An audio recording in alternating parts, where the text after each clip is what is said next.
is the governor of state of California, Governor Gavin Newsom. Welcome back to The Issue Is. It's good to be with you. So state of the state, most of that state of the state on this big issue of homelessness and housing, the most important thing that you're doing to solve homelessness in California. Well, we're taking responsibility and accountability, and we're also expressing that sense of responsibility and urgency and accountability at the local level as well. We've been talking about this issue for too long. 2005, when we did the first point-in-time counts, counting the number of homeless in California, we had 188,000 people in this state. Almost over the course of the last decade, it's almost been normalized that we've had 120, 130,000 people. Last year, it went back up to about 150,000, and we just can't take that anymore. We've got to own this issue. We've got to do more and do better, not just more money, but different framework of accountability at the local level. So what exactly does that mean? I know you called this issue a disgrace, but what specifically in terms of action are we going to see?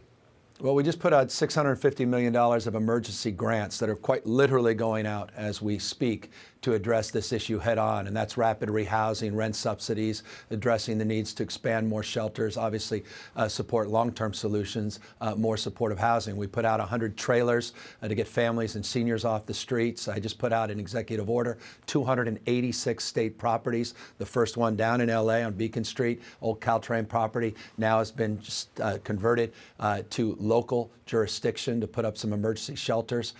We are committing an additional $750 million in next year's budget, creating a new fund, and with that, new accountability and new caps on administrative costs so the dollars directly serve those that are most vulnerable, most in need. You talk about taking accountability. What has the state gotten wrong?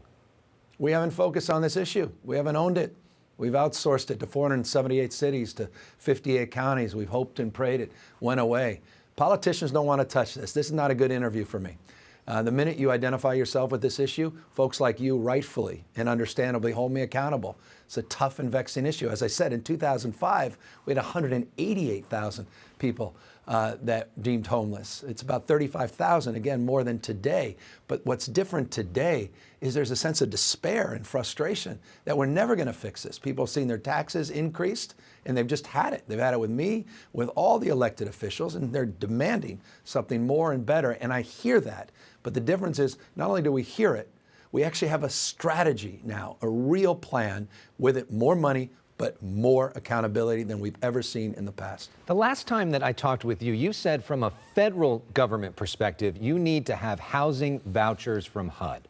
So I spoke about this with the Secretary of Housing, Ben Carson, last week, brought up what you said, and he said, California hasn't done good enough. We basically don't trust them to give them more money. I brought it up with President Trump this week when I saw him in Los Angeles saying, what's the federal government's role in all of this?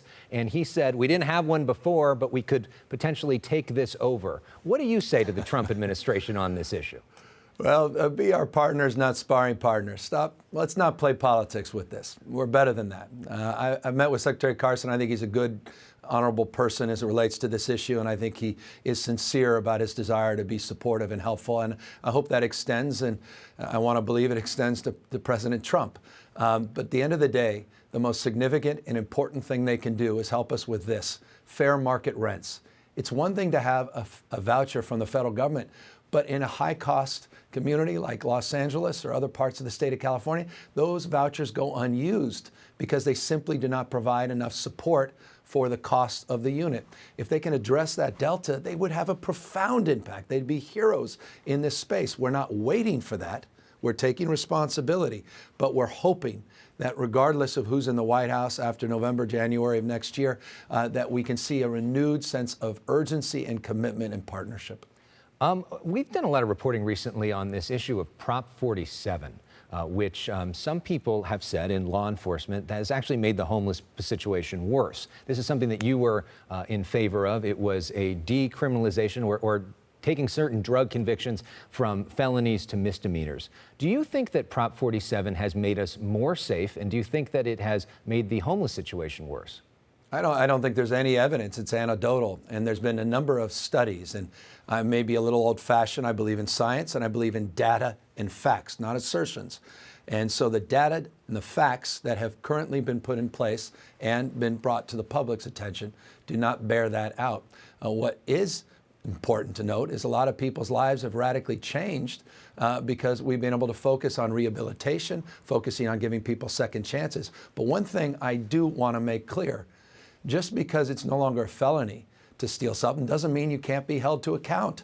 You still can be arrested, you should be. And misdemeanors are still punishable if you stack them with a year in jail. So there's a sense of this, well, now we can't do anything attitude. And with all due respect, we need accountability at every level of government, at all jurisdictions. And I think there's sort of a lazy punditry on this. But again, if new evidence comes in and new data comes in, I'm not ideological, I'm open to argument, but you got to provide us real evidence. And just to wrap things up, Californians are voting right now for president. We've got Election Day coming up. Who are you voting for? I honestly, and this may be surprising to you, you may not believe it, I don't know yet. I had my candidate, Kamala Harris, and I have not made up my mind. That's why I publicly haven't come out in support of anybody, and I'm watching as bewildered, it seems at times, as everybody else, these debates, wondering what the heck is going on and what this march to Milwaukee is going to look like as it relates to a convention. So it is a remarkable moment, but all I say this is vote. And remember, we have a school bond on the ballot on March 3rd, Prop 13, yes on 13. All right, so Governor Gavin Newsom, the governor of California, an undecided voter up for grabs. Thank you very much for taking the